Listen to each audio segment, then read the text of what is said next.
तुम इधर बैठ जाना दोनों लोग।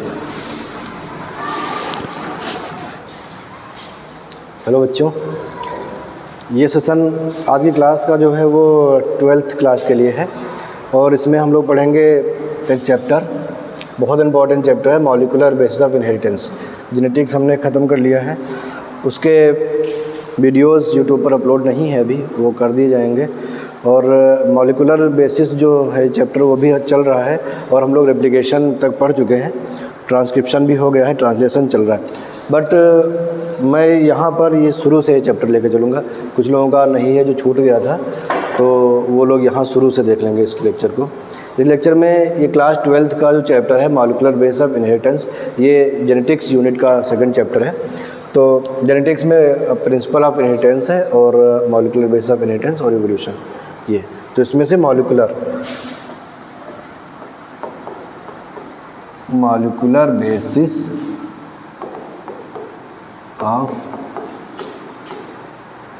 इनहेरिटेंस। बच्चों ये लेक्चर इस चैप्टर का जो है ये हम लोग शुरू से करेंगे, वैसे हो चुका है बट मैं दोबारा बता दूं, जिन लोगों ने पढ़ लिया है उनका रिवीजन हो जाएगा और जिन लोगों का छूट गया था, जिन्होंने नहीं पढ़ा है, तो वो लोग अब शुरू से पढ़ लेंगे केयरफुल होकर के। इनहेरिटेंस का मतलब है कि वो कैरेक्टर्स जो एक जनरेशन से नेक्स्ट जनरेशन में ट्रांसफ़र हो रहे हैं और वो उस फिनोमेना को हम बोलते हैं इनहेरिटेंस, और इसकी स्टडी को बोला जाता है हेरिडिटी। तो जो हेरिडिटी कैरेक्टर्स होते हैं, जिसको मेंडल ने बताया था, जो आप प्रीवियस चैप्टर में पढ़ चुके हो, कि जो कैरेक्टर होते हैं वो एक जनरेशन से दूसरे जनरेशन में जाते हैं और उनको ट्रांसफ़र करने के लिए ज़िम्मेदार होते हैं factors. Characters are controlled by factors, ऐसा मेंडल ने बताया। बट वो फैक्टर्स कहाँ हैं, वो फैक्टर किसके बने हुए हैं, इन सब बातों को मेंडल नहीं, क्योंकि उस समय पे डीएनए की डिस्कवरी नहीं हुई थी, क्रोमोसोम की डिस्कवरी नहीं हुई थी, तो मेंडल ने उन बातों को नहीं बताया। बट अब आगे इस चैप्टर में उन सब बातों को बताया गया कि वो कौन से मॉलिक्यूल हैं जो रिस्पॉन्सिबल हैं हेरिडिटिक कैरेक्टर्स को ट्रांसफ़र के लिए, इनहेरिटेंस के लिए। तो वो होता है डीएनए और आरएनए के बारे में आप सुने होंगे, वो होते, तो मैं शुरू से बता दूँ, न्यूक्लिक एसिड होता है। न्यूक्लिक एसिड जो होता है, जो इसके दो एग्जाम्पल होते हैं, डीएनए और आरएनए। तो न्यूक्लिक एसिड को सबसे पहले डिस्कवर किसने किया था? अगर हम डिस्कवरी देखें इसकी, तो इसकी डिस्कवरी देखेंगे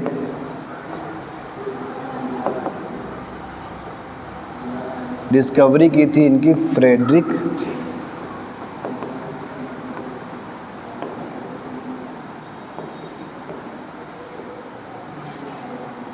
माइखर या फ्रेडरिक मिशर, जो आप प्रोनाउंसिएशन करना चाहें, फ्रेडरिक मिशर है, ऐसे आप प्रोनाउंस करेंगे। इसका बात है 1869 की।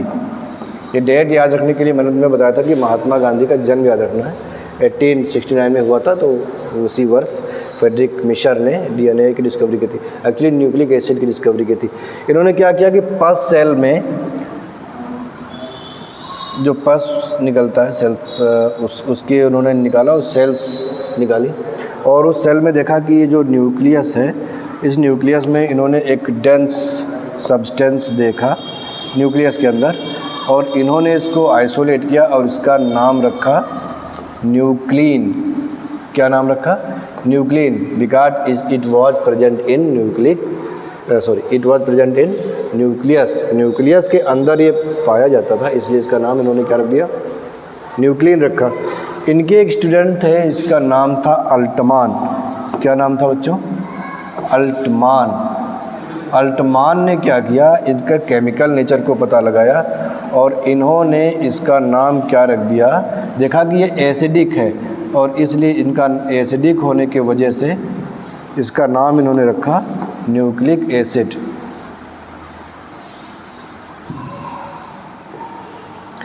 इसका नाम इन्होंने क्या रख दिया? Nucleic acid. क्यों न्यूक्लिक एसिड रख दिया? क्योंकि ये क्या था? एसिडिक नेचर का था। तो सबसे पहले ये जान लो कि न्यूक्लिक एसिड की डिस्कवरी किसने की? फ्रेडरिक मिशर ने 1869 में फर्स्ट सेल में। इसका नाम क्या रखा? न्यूक्लिन। और अल्टमान ने इनका नाम क्या रखा? Nucleic acid. क्यों रखा? क्योंकि इनका जो केमिकल नेचर है वो एसिडिक है। एसिडिक नेचर होने की वजह से अल्टमान ने इनका नाम इसका न्यूक्लिक एसिड रखा, जिसके दो एग्जाम्पल मैंने बताए, एक डीएनए और एक आरएनए। अल्टमान कौन है? अल्टमान इनके स्टूडेंट हैं फ्रेडरिक मिशर के। ठीक है, ये क्लियर है। तो अब नेक्स्ट स्लाइड पे चल के देख लेते हैं। ये जो न्यूक्लिक एसिड है बच्चों,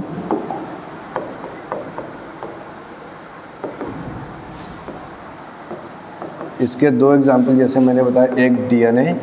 डीएनए का मतलब होता है डीऑक्सी राइबो न्यूक्लिक एसिड, और आरएनए होता है दूसरा, और आरएनए का मतलब होता है राइबो न्यूक्लिक एसिड। अब इनका नाम ऐसा क्यों है ये मैं तुम्हें अभी आगे बताने वाला हूँ। ये न्यूक्लिक एसिड है। न्यूक्लिक एसिड बना किस चीज़ का होता है बेटा? तो न्यूक्लिक एसिड जो बना होता है वो होता है न्यूक्लियोटाइड का। किसका बना होता है? न्यूक्लियोटाइड्स का। ये कह सकते हैं कि this is the polymer of nucleotide. Nucleotide का पॉलीमर होता है। जैसे मैं कहूँ कि ये एक न्यूक्लियोटाइड है, तो मैं एक न्यूक्लियोटाइड और एक और एक, तो ये न्यूक्लियोटाइड की लंबी चेन बना दूंगा, तो जिसको पॉली न्यूक्लियोटाइड कहेंगे। क्या कहेंगे? Poly nucleotide. तो ये जो पॉली न्यूक्लियोटाइड होता है यही होता है nucleic acid, chain of nucleotide. तो न्यूक्लियोटाइड बेटा बना होता है तीन चीज़ों से मिल करके। ये जो न्यूक्लियोटाइड बना होता है ये होता है पेंटोज शुगर, एक कंपोनेंट बता रहा हूँ मैं न्यूक्लिक एसिड के, और न्यूक्लिक एसिड न्यूक्लियोटाइड बना होता है न्यूक्लियोटाइड का। तो ये बेसिकली न्यूक्लियोटाइड का मैं अब कंपोजिशन तुम्हें बताने जा रहा हूँ। पेंटोज शुगर प्लस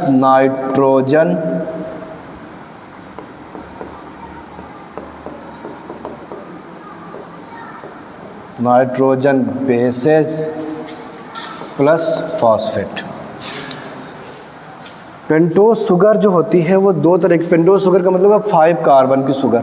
जैसे ग्लूकोज होती है वो 6 कार्बन की होती है, C6H12O6। ये जो मोनोसैकेराइड है इनका फार्मूला क्या होता है?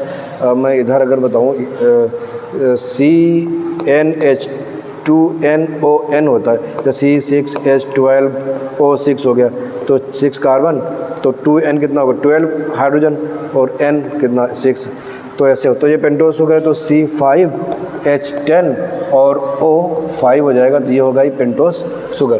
5 कार्बन की शुगर, 5 कार्बन की शुगर क्या हो जाएगी? पेंटोज शुगर हो जाएगी। ये है, ये मैं अभी इरेज कर रहा हूँ।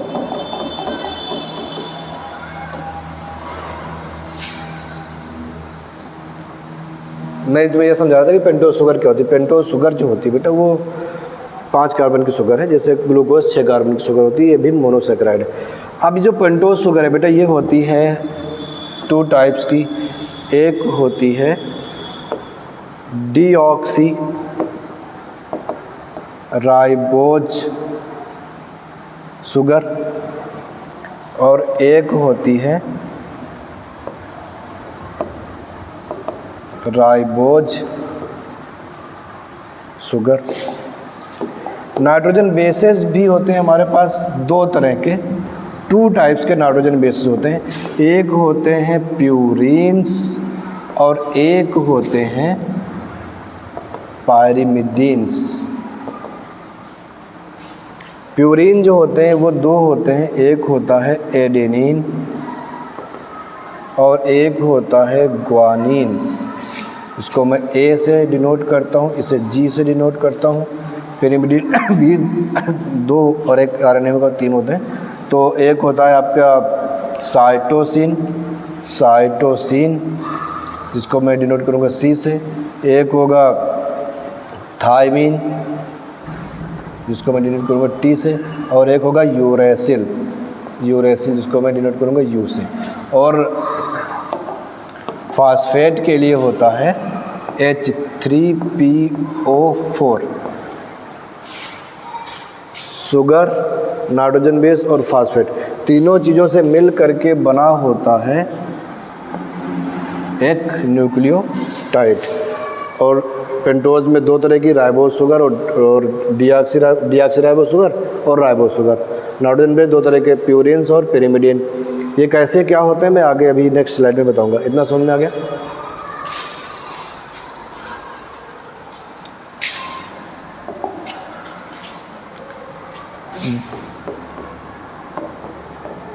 Pentose sugar plus nitrogen base, जैसा मैंने अभी लिखा था, प्लस फॉस्फेट, इतना जो पूरा होता है ये होता है एक, क्या होता है बच्चों? न्यूक्लियोटाइड। एक क्या होगा? न्यूक्लियोटाइड। बट इससे अगर फॉस्फेट इसमें अभी नहीं जुड़ा हुआ है तो यहाँ पर अगर only pentose sugar plus nitrogen base है तो इतना स्ट्रक्चर हो जाएगा, न्यूक्लियोसाइड। ध्यान रहे, दोनों बातों को ध्यान रखना है। न्यूक्लियोसाइड और न्यूक्लियोटाइड में क्या डिफरेंस है? न्यूक्लियोटाइड का मतलब है उसमें फॉस्फेट भी है। पेंटोज शुगर और नाइट्रोजन बेस तो है ही, वो न्यूक्लियोसाइड में भी है और न्यूक्लियोटाइड में भी है। बट न्यूक्लियोटाइड में शुगर नाइट्रोजन बेस के साथ फॉस्फेट भी ऐड है तो वो हो जाएगा न्यूक्लियोटाइड। और अगर पेंटोज शुगर है, नाइट्रोजन बेस है, तो यहाँ पर फॉस्फेट नहीं है तो हो जाएगा न्यूक्लियोसाइड। तो मैं अगर ये कहूँ कि न्यूक्लियोसाइड में मैं अगर फॉस्फेट ऐड करता हूँ एक, तो ये क्या बन जाएगा बच्चों? ये बन जाएगा आपका न्यूक्लियोटाइड। हम टाइप्स ऑफ न्यूक्लियोसाइड और न्यूक्लियोटाइड भी देखेंगे। उससे पहले जो हमने अभी शुगर की बात की थी, इसको जो तीनों कंपोनेंट हैं, pentose sugar, nitrogen base, phosphate, इन तीनों को हम डिटेल में ज़रा चर्चा कर लेते हैं। पहले इसमें स्पेस कम है, मैं नेक्स्ट स्लाइड पे चलना होगा। देखो, जो अभी मैंने कहा था पेंटोज शुगर, अब ध्यान देना, पेंटोज शुगर को मैंने अभी तुमसे कितने टाइप का बताया? 2 टाइप्स का बताया। एक मैंने बताया तुमने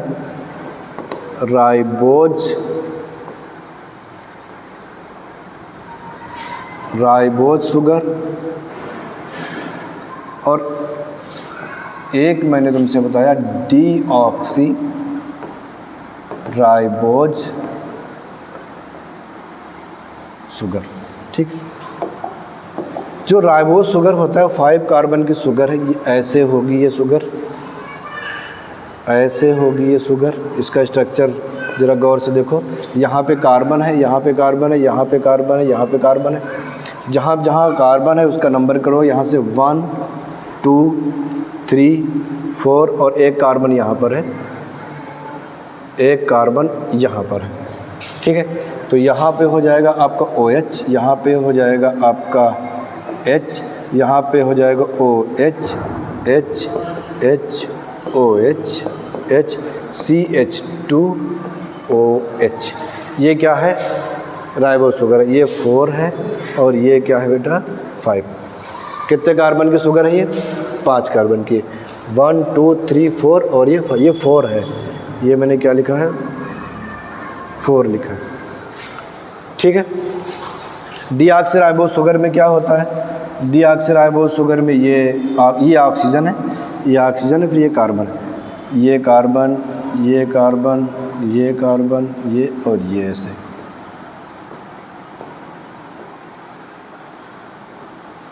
ध्यान देने वाली बात ये है बेटा कि यहाँ पर आप देखोगे, ये यहाँ पर OH लगा होगा, ये लगा होगा आपका H, यहाँ पर होगा H, यहाँ पर होगा H, ये भी H है, यहाँ पर होगा OH, यहाँ पर H, यहाँ पर होगा H, यहाँ पर CH2, वही OH जैसे यहाँ पर है। नंबरिंग करेंगे तो यहाँ पर देखिए 1 2 3, ये हो जाएगा आपका 4 और ये है 5। क्या डिफरेंस आपको नज़र आ रहा है? अगर आप देखोगे तो देखने में क्या डिफरेंस लग रहा है? सीधी सी बात है, आप सेकंड पोजीशन पर देखोगे तो यहाँ पर हाइड्रोजन है और यहाँ पर क्या है OH है। इसी वजह से डीऑक्सी है। डीऑक्सी का मतलब है एक ऑक्सीजन के, डीऑक्सी का मतलब एक ऑक्सीजन का रिमूव हो जाना, जैसे डिहाइड्रेशन से वाटर रिमूव हो जाता है, तो ये उसी तरह से इसको डीऑक्सी राइबोज शुगर कहेंगे। तो ये वाला जो डीऑक्सी राइबोज शुगर है ये आपको मिलेगा DNA में। कहाँ मिलेगा बच्चों? DNA में। और ये वाला कहाँ मिलेगा? ये आपको मिलेगा RNA में। और इसी वजह से RNA का नाम राइबो न्यूक्लिक एसिड है और DNA का नाम डीऑक्सी राइबो न्यूक्लिक एसिड है। क्यों? क्योंकि इसमें राइबोज शुगर प्रेजेंट होती, इसमें डीऑक्सी राइबोज शुगर प्रेजेंट होती है, इसलिए डीऑक्सी राइबो न्यूक्लिक एसिड बोलते हैं। यहाँ पर राइबोज शुगर प्रेजेंट होती है RNA में, तो इसको राइबो न्यूक्लिक एसिड ऐसे बोला जाता है। तो पहला कंपोनेंट हो गया आपका पेंटोज शुगर। दूसरा कंपोनेंट हो जाएगा नाइट्रोजन बेस। नाइट्रोजन बेस, इन दोनों कंपोनेंट को समझ लो, प्लस एक फास्फेट मैंने H3PO4 बताया उसके लिए। नाइट्रोजन बेस कितने तरह के होते हैं? मैंने 2 तरह के बताए। एक मैंने कहा होते हैं प्यूरिन्स। प्यूरिन्स की खास बात ये होती है कि इसमें बेटा डबल रिंग होती है। ये ऐसे क्या होंगे? ये हेट्रोसाइक्लिक नेचर के होते हैं। हेट्रोसाइक्लिक नेचर का, जैसे आप बेंजीन देख रहे हो, थोड़ी देर के लिए देखो, ये आपने बेंजीन बनाई, तो ये बेंजीन ये होमोसाइक्लिक है। यहाँ भी कार्बन है, CH है ना, होमोसाइक्लिक है। अब बीच में यहाँ पे कार्बन की जगह पर कुछ और हो जाए, नाइट्रोजन हो जाए, फास्फोरस हो जाए, तो ये हेट्रोसाइक्लिक हो जाएगी। तो आप यहाँ पे देखो, यहाँ पर ये ऐसे कार्बन होगा, यहाँ कार्बन होगा, तो ये यहाँ पर एक नाइट्रोजन होता है। मैं अगर दिखाऊँ किसी इस पेन से दिखाता हूँ, यहाँ पर नाइट्रोजन है, यहाँ पर नाइट्रोजन है, यहाँ पर नाइट्रोजन है, तो ये यहाँ पर नाइट्रोजन है। यहाँ पर आपके एक ग्रुप लगा होगा इस तरह से, ठीक, ये ऐसा है। ये आपका क्या हो जाएगा? ये प्यूरिन हो जाएगा। प्यूरिन हो जाएगा एक, ठीक है। तो प्यूरिन मैंने तुम्हें 2 बताए थे, एक बताया था एडेनिन और एक बताया था ग्वानिन। दूसरा भी देख लो। तो मैं अगर इसको कहूँ ये एडेनिन है, अगर एडेनिन है तो यहाँ पर मैं जोड़ूंगा NH2, ठीक है। अब ये हो गया। नंबरिंग करेंगे तो ये नंबरिंग करने के लिए मैं क्या करूँगा, यहाँ से ये वाला कलर ले लो, 1 2 3 4 5 6 7 8 और ये रहा 9, ठीक है। तो ये हो गया। उसके बाद ये आपका क्या बन गया? ये बन गया एडेनिन। ए लिख देता हूँ, आप समझ जाओगे। ए मतलब है ये एडेनिन। मैंने 2 बताया था, मैं एडेनिन और ग्वानिन नीचे बना रहा हूँ। हेट्रोसाइक्लिक नेचर का है।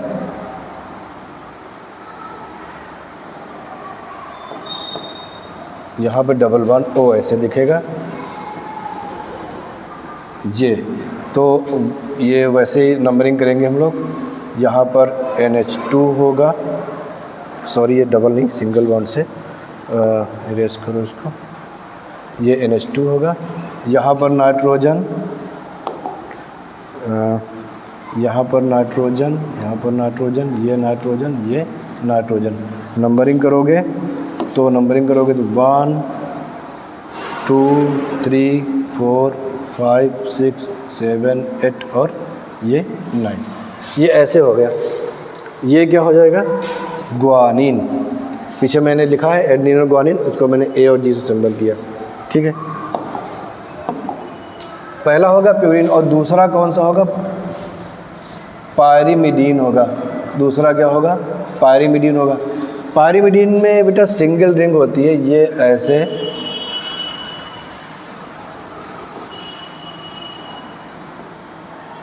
ये ऐसे होगी।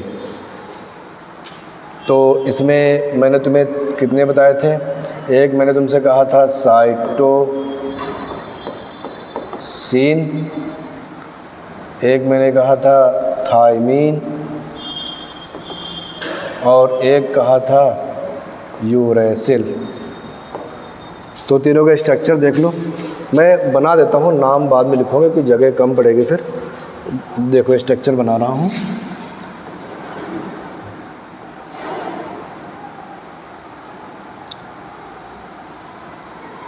यहाँ पर N है, यहाँ पर N है, या N में इस तरह से इस कलर से दिखा दे तो N, ठीक है। यहाँ पर हो जाएगा इसमें NH2, यहाँ पर हो जाएगा डबल बॉन्ड O। ये क्या है, पहचान तो गए हो गए, ये है साइटोसिन। साइटोसिन यहाँ पे लिख दो, साइटोसिन। फिर उसके बाद दूसरा देखो, यहाँ पर मैं कर रहा हूँ डबल बॉन्ड O, और यहाँ पर मैं कह रहा हूँ CH3, और यहाँ पर N, यहाँ पर N, यहाँ पर डबल बॉन्ड O। ऐसे ये क्या हो गया, ये हो गया आपका थायमीन। और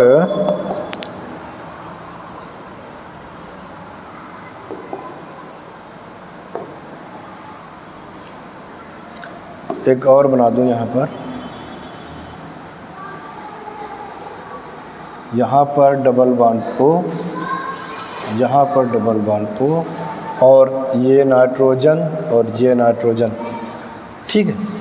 ये हो जाएगा आपका यूरेसिल, साइटोसिन, थायमीन, और ये हो गया यूरेसिल।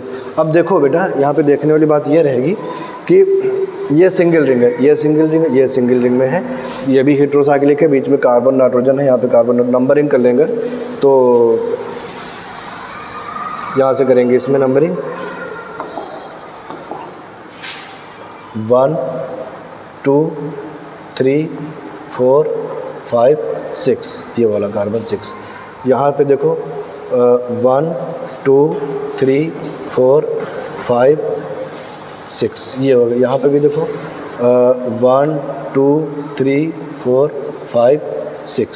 तो बेटा बात ये है, अब आप देखोगे तो प्यूरिन और पिरिमिडिन में डिफरेंस है। प्यूरिन डबल रिंग में, वो सिंगल रिंग में होता है, और इसमें आप नंबरिंग करोगे तो यहाँ से आओगे 1 2 3 4 5 6 7 8 9।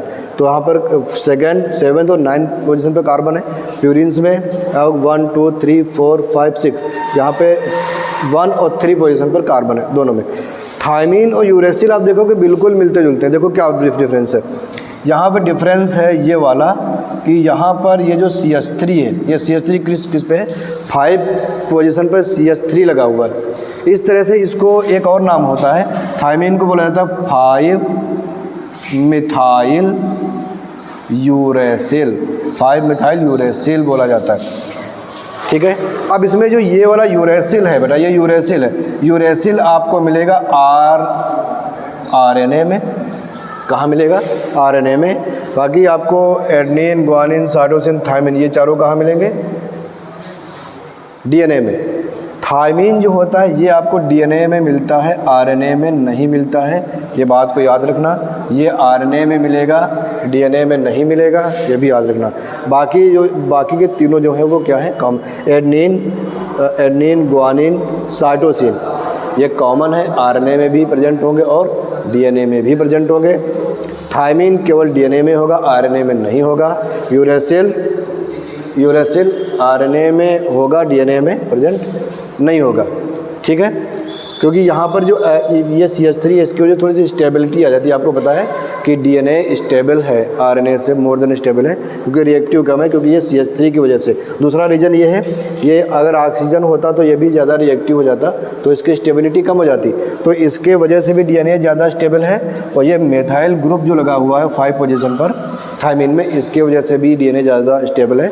और ये थायमीन कहाँ होता है, DNA में प्रेजेंट होता है, ठीक है। और फिर ये नाइट्रोजन बेस प्लस फास्फेट की बात करेंगे तो फास्फेट में H3PO4, ये इनऑर्गेनिक फास्फेट है, ये हम लोग यूज करेंगे, ठीक है।